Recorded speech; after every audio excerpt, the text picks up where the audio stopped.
The jury has been deliberating in excess of 36 hours now, 3 days, 12 hours a day, and they have yet to reach a verdict. They came out today. The judge ordered them back in. What might be happening behind those closed doors, and what are the parts of this case that could be tripping them up? And it is, in some cases, highly technical. Quentin Brogdon is a legal expert, former prosecutor, joins us live. Sir, good afternoon.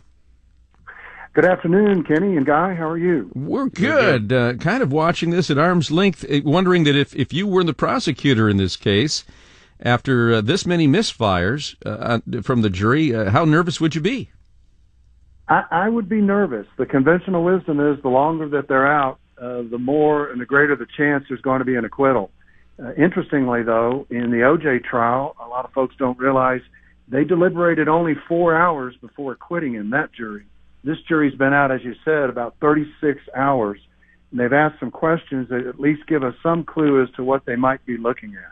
What does the jury make up, man to woman? Do you know? It's 7 men and 5 women. One of the men is African-American. One of the women is African-American. So 2 African-American jurors, 7 men, 5 women.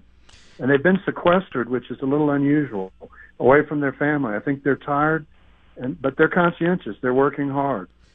So as this wears on, and as you point out, in a sequestration case is a little bit different because someone, as you say, can get fatigued, and also there's high motivation to dispense with this at some point. So how much pressure and what's the likelihood that someone might change their vote because of that?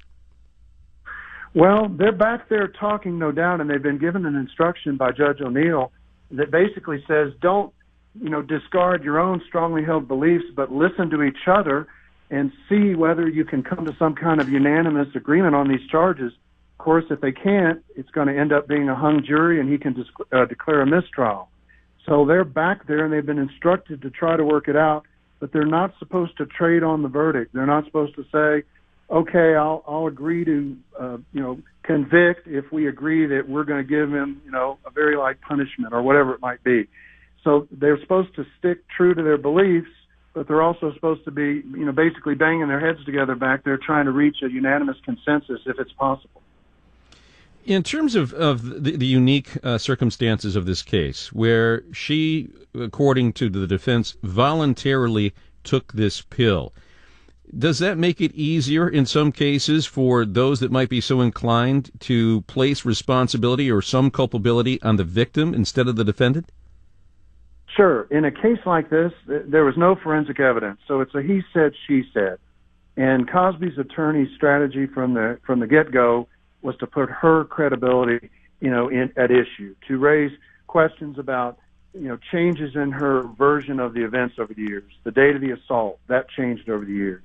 Whether she was alone with Cosby before and after the assault, that changed over the years. She waited a year to report it. And then she had 72 phone calls with him after the assault. So all that was brought front and center for the jury in this case. And their theme basically was that she's a liar.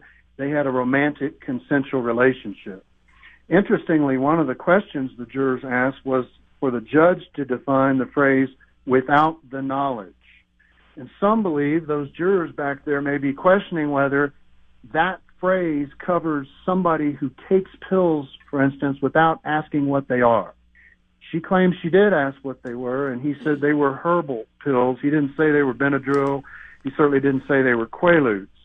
But that perhaps gives us a window into what some of the jurors may be hanging up on, whether if she took pills without asking what they were, if they believe that happened, whether he could still be guilty of assaulting her without her consent.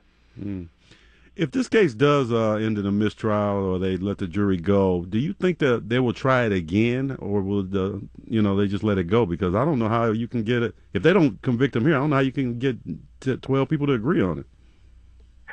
It will depend. They will try to get as much information from these jurors as they can. For instance, if it was 11-1 and there was one juror who was hanging up but 11 wanted to convict him, the odds of them going forward and retrying him would be, pretty great.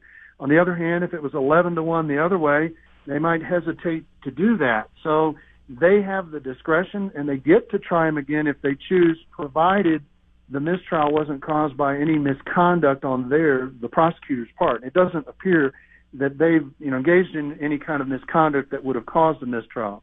So as long as they didn't cause the mistrial, they can try them again, and it's at their discretion. And so they'll try to get some feedback from the jurors and others about what they did right and wrong in the trial and what the jurors thought, and then make a determination. All right, Quentin Brogdon.